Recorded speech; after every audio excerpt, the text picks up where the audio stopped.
ठीक है जी। थोड़ा वीडियो प्रॉपर आना चाहिए, मेरी शक्ल नहीं ये रहा, ये रहा, इस पे रखो, तुम कैमरे पे ध्यान दो कि कैमरे में ये सही से दिख रहा है। यहाँ पे आ जाओ। एक रोहित नाम का बंदा है, ठीक है, जिसको लोन का रिक्वायरमेंट है। आपने कॉल कर दिया, पेज बोलो एक बार। हेलो। हेलो, मेरी बात नदीम से हो रही है। क्या was this? This is Shirin calling you from Bank of India. Actually, sir, one of my executive have given your number regarding home loan. You have any requirement? हाँ मैं मुझे रिक्वायरमेंट था। सर कितने तक रिक्वायरमेंट है आपको? मुझे एक अराउंड 30 lakhs का रिक्वायरमेंट था। 30, ओके। सर आप what are you, self employ और सैलराइड? मैं एक्चुअली मेरी अपना सैलरी है। Salary what is your in hand salary sir? मेरे को इन हैंड 15,000 आती है। 15,000। And what's your age? मेरे एज अभी करंटली मैम 23 है। 23। You have any form 16? हाँ मैम सारे डॉक्यूमेंट्स हैं। ओके। Any previous loan? कोई प्रीवियस लोन मैम एक अपना एक ये लोन चालू है, मेरा एसी का लोन चालू है। एसी लोन कितना ईएमआई जाता है सर उसका? उसका 3,000 जा रहा है मैम। 3,000, ओके। उसको you have any other source of income? नहीं मैम। फॉर एग्जांपल रेंट और समथिंग? नहीं। ओके सर, ठीक है। इस बेस पे आपका मैं कैलकुलेट करके आपको बताती हूँ कितने तक एलिजिबल है आपको लोन, कितने तक बैठ जाएगा। ओके सर, बताइए। या मैं यहाँ पे एक चीज पॉज करूंगा, ठीक है। सबसे पहले एक रोहित नाम का बंदा है जिसको लोन की रिक्वायरमेंट है। पिच आपको सेम करनी है जैसा शिरीन ने किया। जी। सैलरी कितना है? इन हैंड सैलरी इज 15,000। 15,000, ठीक है। कितने का लोन चाहिए? 30 लाख का। 30 लाख का, 30 लाख का लोन चाहिए। और उसके पास आपने ये पूछना चाहिए था कि सर आपके पास जो प्रॉपर्टी ले रहे हो आपने उसमें डाउन पेमेंट कितना किया है? ओके, ठीक है। मैं एग्रीमेंट वैल्यू पूछती हूँ सीधा। हाँ, तो एग्रीमेंट वैल्यू पे 95% या 90% देते हैं। एग्रीमेंट वैल्यू पे 95% तक लोन मिल जाता है। अब एग्रीमेंट वैल्यू क्या है? जो प्रॉपर्टी है उसका जो वैल्यू है, प्रॉपर्टी है उसका जो वैल्यू है, एग्रीमेंट वैल्यू जिसके ऊपर टैक्स लगता है, वो वैल्यू जिसके ऊपर टैक्स लगता है उसको बोलते हैं एग्रीमेंट वैल्यू। उतना मत सोचो, उतना ध्यान में मत दो फिलहाल। बेसिक उसने बोला 30 लाख का रिक्वायरमेंट है। अभी आपने क्या पूछा कि सर 30 लाख में से फॉर एग्जांपल उसके पास 5 लाख रुपए कैश है।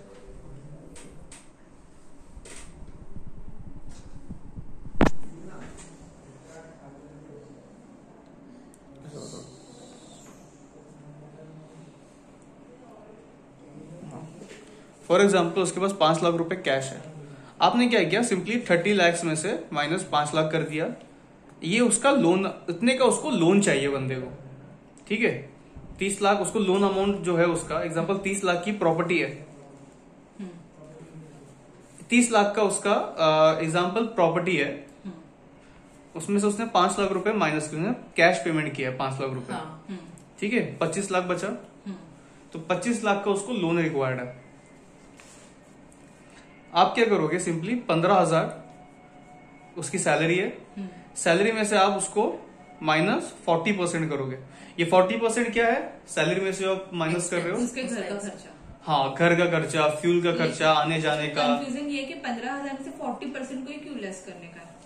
40% ये लेस करना है क्योंकि 40% बैंक का रूल है कि कोई बैंक 35% करता है, कोई मतलब बैंक अमाउंट देख के लेस करना है कि जैसे यहाँ पे 15,000 है तो कम है। नहीं। आप देखो अमाउंट अलग अलग होता है। एग्जाम्पल किसी की सैलरी 1 लाख रुपए, तो उसमें से खाली 25% लेस होता है। ओके, यही कंफ्यूजन, ठीक है। डिपेंड करता है, बट एक एवरेज अपन पकड़ रहे। ओवरऑल आपको कभी भी 1,50,000 15,000 में से हमेशा 40% माइनस करना है। 40% नहीं, मैं पढ़ता हूँ कि 35% माइनस करते हैं, ठीक है। फिर 1 लाख को 25% क्यों सर? क्योंकि 1 लाख के हिसाब से उसके खर्चे फिर उतने नहीं होंगे, समझ रहे हो? जी सर। हाँ, एक्सपेंस उतना नहीं होगा। अभी एग्जांपल किसी की सैलरी 1 करोड़ है, फॉर एग्जांपल किसी की सैलरी 1 करोड़ है, तो 1 करोड़ में से अपन उसके एक्सपेंस सीधा 40% माइनस नहीं कर सकते ना। मतलब अपन उसके 40 लाख महीने का खर्चा हो गया क्या उसका? नहीं होता है ना वैसा। तो एक एवरेज पकड़ो 35%, एवरेज 35% पकड़ो। ओके ठीक है, जी सर। आपने माइनस के 35%, मैं नए पेज पे लिख देता हूँ। ठीक है, ठीक है, 15,000 सैलरी माइनस किया आपने 35%, कितना हो गया? अपना कैलसी निकालने का, फटाफट माइनस करने का। इसमें होगा सर ये वाले में 15,000 minus 35% is 9,750. 9,750। ठीक है, ये क्या है? ये इतना उसका कैपेसिटी है, इतना उसका कैपेसिटी है ईएमआई पे करने का। अभी कैपेसिटी ऊपर नीचे भी होता है, डिपेंड ऑन द बैंक, कोई बैंक दे दे कुछ करके। ठीक है, बट फिलहाल ये उसकी कैपेसिटी है। जी सर। अभी आप क्या करोगे, थर्ड पार्ट जो आता है, अभी आप उसका ना मंथली ईएमआई कैलकुलेट करोगे। मंथली ये उसका एक मंथ का कैपेसिटी है ना, ये सैलरी उसको मंथली आ रही है ना, 15,000 रुपए। तो मंथली सैलरी में से आपने 35% माइनस किया, 9,750 है, ये उसका ईएमआई है। अभी उसका आपको मंथली ईएमआई तो निकालना पड़ेगा ना कि भाई 25 लाख रुपए का मंथली ईएमआई कितना होता है। तो आपने क्या किया, 25 लाख रुपए। फॉर एग्जांपल सामने वाले की देखो, इसमें 3 रूल है। पहला, रेट ऑफ इंटरेस्ट हमेशा आपको 8.5 डालना है। दूसरा रूल ये है कि years, number of years, maximum bank के हिसाब से 60 इयर्स का ही लोन दिया जाता है। और 60 इयर्स सैलरी वाले को, 65 इयर्स सेल्फ एम्प्लॉयड को, जिसको पेंशन आता है आफ्टर। ठीक है, ये रूल याद रखना। थर्ड जो है, अब उसका एग्जांपल उसका 22 इयर्स है जी, बंदे का एज है, बंदे का आपने एज पूछा, 22 इयर्स है। आपने क्या किया, सिंपली कुछ नहीं किया, 60 माइनस, क्यों 60 माइनस किया, 65 क्यों नहीं किया? क्योंकि वो मतलब उनकी महीने की सैलरी आ रही है। नहीं, वो बंदा सैलराइड है। अगर वो बंदा सेल्फ एम्प्लॉयड मतलब बिजनेसमैन होता तो अपन 65 में से माइनस करते। एंड व्हाट अबाउट पेंशन वालों का? पेंशन वालों को फिलहाल छोड़ दो। ठीक है, 60 माइनस 22 इयर्स, कितना बचा? 38। बट बैंक के हिसाब से मैक्सिमम 30 इयर्स का ही लोन देते हैं। अच्छा, ठीक है, तो फिर इसको मतलब इसको 30 इयर्स का लोन बैंक दे सकती है। ये बेसिक समझ में आया? जी सर, एकदम इजी वे में समझाया मैंने, कोई डाउट? No sir. ठीक है, पॉइंट ध्यान में रखना है हाँ। माइंड में। अभी आपने क्या किया, उसका जो लोन अमाउंट है उसको आपने अपने अभी सब ईएमआई, एक ईएमआई कैलकुलेटर ओपन करो।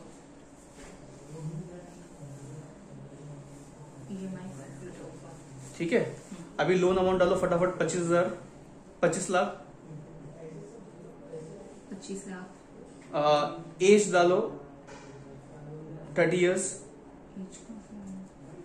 टेन्योर, टेन्योर मतलब इयर्स, उसको कितने साल का लोन दे सकते हैं, वो डालो 30 इयर्स। 30 इयर्स।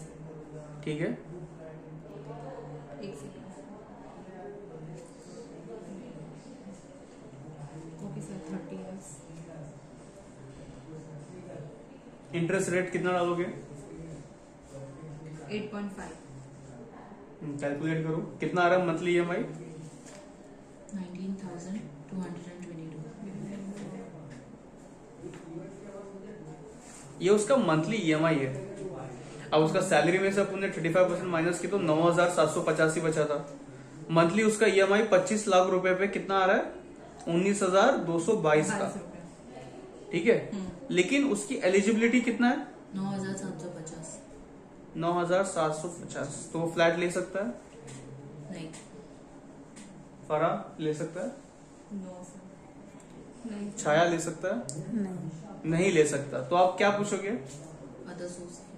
अदर, उसने बोला नहीं मैडम कोई अदर सोर्स ऑफ इनकम नहीं है, लेकिन उसको फ्लैट लेना है, कैसे लोगे आप? जितना उसका कैपेसिटी उस हिसाब से लोन हो जाएगा? नहीं, इसमें आप ज्वाइंट लोन करोगे। अच्छा। उसके जो तो अदर सोर्स ऑफ इनकम में वही आ जाते हैं ना? नहीं, अदर सोर्स ऑफ इनकम मतलब आप ये पूछ रहे हो कि आपका कोई शॉप है या कुछ ऐसा कुछ है, या कोई घर का कोई भाड़ा और घर का भाड़ा वाला रेंट वेंट कहीं से आ रहा है क्या, वो। और एक रहता है कि कोई फैमिली मेंबर अर्निंग है, समझो उसका भाई है जिसकी सैलरी है 20,000, भाई की सैलरी है 20,000। आप क्या करोगे, सिंपली 20,000 माइनस 35% कितना हुआ, करो 20,000 माइनस 35%, 13,000। 13,000। 13,000। ये उसका ईएमआई का एलिजिबिलिटी हो गया। अब आप क्या करोगे, उसका ईएमआई कैलकुलेट करोगे। ईएमआई आपने कैलकुलेट किया ऑलरेडी, कितना आ रहा था 19,000, 13,000। अभी आप 9,000 अपन ने अभी 19,000 उसको पे करना, अपने 9,750 उसका एलिजिबिलिटी है ईएमआई का। उसके भाई का कितना एलिजिबिलिटी है, 13,000। ब्रदर का एलिजिबिलिटी है ईएमआई का 13,000। दोनों को अपन ऐड करेंगे, कितना हो गया, करो 13,000 प्लस 9,000, 22,750। सही है, 22,750। अब इतना उसका ईएमआई का एलिजिबिलिटी हो गया, लेकिन उसको ईएमआई कितना पे करना है, 19,000। तो अभी वो पे कर सकता है ईएमआई। यस। फरा तुम बताओ, पे कर Yes, sir, सकता कर है, सकता। क्यों पे कर सकता है बताओ।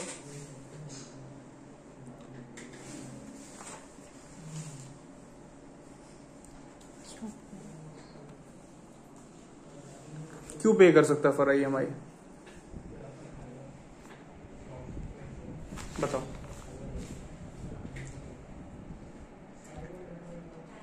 क्योंकि दो कर सकते हैं।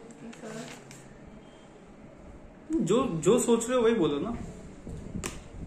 पहले क्यों नहीं पे कर सकता था, क्योंकि कोई सोर्स ऑफ इनकम नहीं था, कि ज्वाइंट हुआ अपने ब्रदर के साथ, हाँ तो अमाउंट ज्यादा हो गया। हाँ, EMI दैट्स इट, ज्यादा हो गया तो फिर दैट्स इट। अमाउंट ज्यादा है तो फिर पे कर सकते हैं।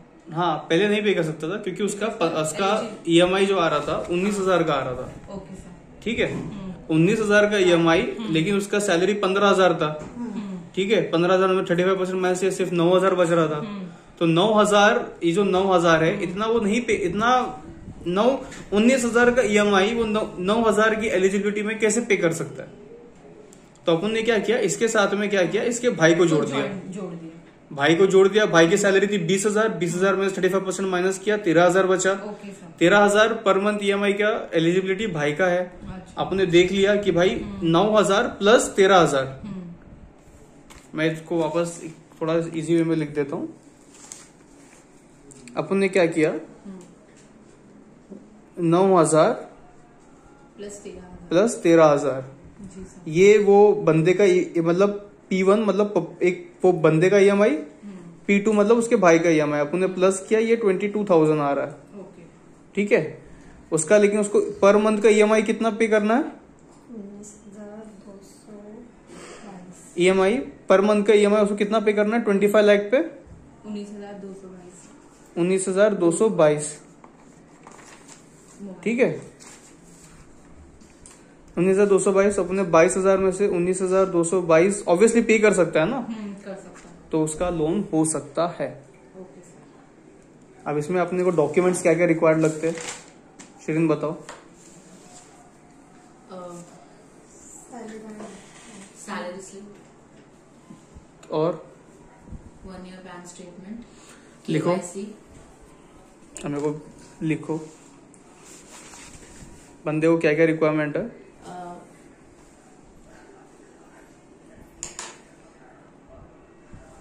बंदे को क्या क्या Form पूछना है, 16, KYC, केवाईसी में क्या क्या, Aadhaar card, PAN card, 1 year bank statement,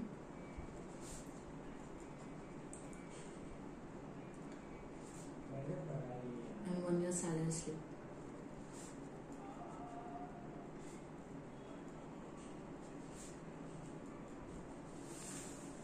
ठीक है, जी सर। ये किसके लिए? For the salaried person. अब इसमें अपने को दो चीजें और ऐड करनी है, ठीक है।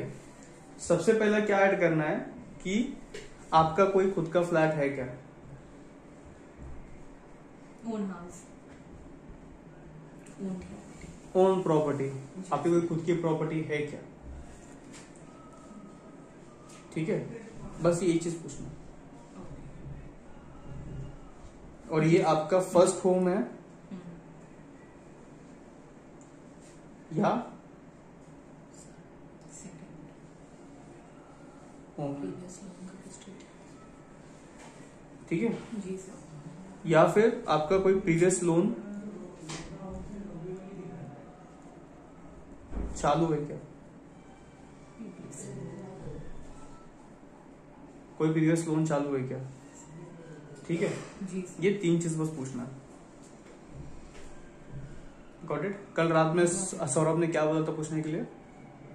शॉप, वो दोनों मतलब आईटीआर दोनों वाइफ एंड हस्बैंड वाइफ का दोनों का था, तो सर पूछ रहे थे वो शॉप दोनों का मतलब सेपरेटली है मतलब या फिर एक ही में दोनों का आईटीआर है। ठीक है, तो बेसिकली सिंपल पूछना है कि फर्स्ट होम है कि सेकंड होम है, खुद का घर है कि नहीं है, खुद का घर है तो कहाँ पे है अवेलेबल, उस पर कोई लोन चालू है क्या, अगर नहीं चालू है तो फिर ठीक है, बस ये चीज पूछना है। सेल्फ एम्प्लॉयड के लिए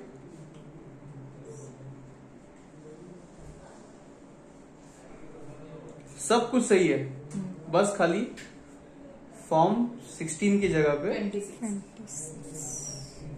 26 बोलो, फॉर्म 26 बस उन्होंने फॉर्म 26 बोला। फॉर्म 26 और आईटीआर 2 इयर्स सैलरी स्लिप नहीं आएगी 3 इयर्स, 3 इयर्स बस ये दो चीज एक्स्ट्रा होती है। और ये नहीं हाँ, अब सैलरी स्लिप नहीं होगा वहां पे, उसकी जगह पे होगा फॉर्म 26, बस बाकी सब सेम है। IRT, हाँ, ITR, आईटीआर मतलब इनकम टैक्स रिटर्न, मतलब जो लोग बिजनेस करते हैं उनको हर महीने गवर्नमेंट को बताना पड़ता है कि मैं इतने का बिजनेस कर रहा हूँ, उसमें से मेरे को इतना प्रॉफिट आ रहा है, इतना ये ऐसा ऐसा है, ठीक है, जी सर। डन। कोई डाउट है इसमें? नो सर, नो ठीक है, लर्न करना है, समझना है। डन। कोई भी डाउट रहता है पूछो।